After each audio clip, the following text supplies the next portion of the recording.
मसाजोग गावचे सरपंच संतोष देशमुखांच्या अपहरण आणि हत्या प्रकरणात रोज नवनवीन गोष्टी समोर येत आहेत। एसआयटीने दाखल केलेल्या आरोपपत्रांमध्ये सरपंचांच्या हत्येसाठी वापरण्यात आलेल्या हत्यारांची रेखाचित्र नमूद करण्यात आली आहेत। यामध्ये 2 पाईप, वायर लावलेली मूठ, गज आणि लाकडी दांड्याच्या 5 हत्यारांच्या रेखाचित्राचा उल्लेख आढळतो। महत्त्वाची बाब म्हणजे संतोष देशमुखांना मारण्यासाठी सर्व आरोपींनी ही विशेष हत्यारं बनवली होती।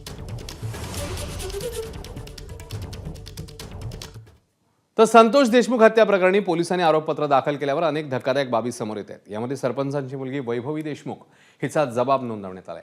या जबाबानंतर एकच खळबळ उडाली आहे। आपल्या जबाबात तिने वडील शेवटचं काय बोलले याची माहिती दिली। तसंच विष्णू चाटे आणि संतोष देशमुख यांच्यात फोनवरून संभाषण झालं असल्याचा उल्लेख देखील वैभवीच्या जबाबामध्ये आहे। गेल्या वर्षी 9 डिसेंबरला देशमुखांचं अपहरण करत त्यांची हत्या झाली होती। आरोपींनी त्यांना हाल हाल करून संपवल्याचे फोटो समोर आल्यानं राज्यभरात संताप पाहायला मिळाला। दरम्यान वैभवी देशमुखने आपल्या जबाबात नेमकं काय म्हटलंय बघूया। 7 डिसेंबर 2024 रात्री उशिरा पप्पा मस्साजोगहून लातूरला मला भेटायला आले। त्या दिवशी ते बरेच अस्वस्थ दिसले। दुसऱ्या दिवशीही चिंतेत होते। वारंवार विचारल्यानंतर ते म्हणाले की आवादा कराडची माणसं खंडणीसाठी आली होती। मी त्यांना अडवलं। आता विष्णू चाटे हा आपल्याला धमकी देतोय, त्यामुळे मला टेन्शन आलंय असं ते म्हणाले। माझं काही बरं वाईट झालं तर आई आणि विराजची काळजी घे असंही ते म्हणाले। 8 डिसेंबरला मी क्लासवरून घरी आले तेव्हा पप्पांना कोणाचा तरी फोन आला।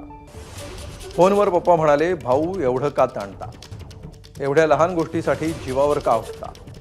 10 ते 12 मिनिटांचा हा कॉल सुरू होता। पप्पा खूप घाबरले होते। फोन संपल्यावर मला म्हणाले, विष्णू चाटेचाच फोन होता।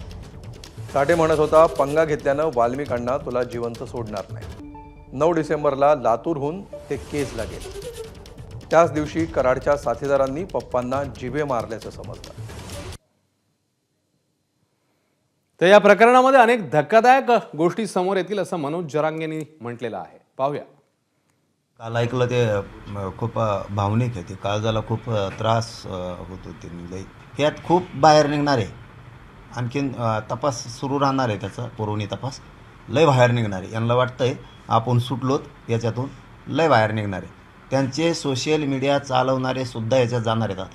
म्हणजे यांना खोड्या करायची सवय।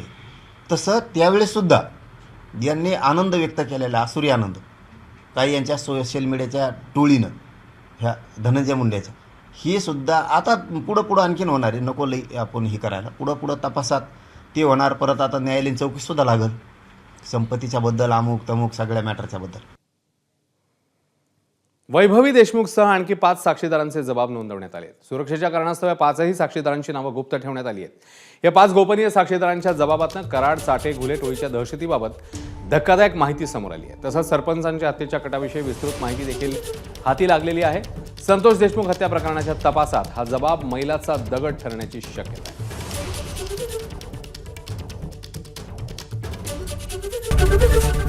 एबीपी माझा, उघडा डोळे बघा नीट।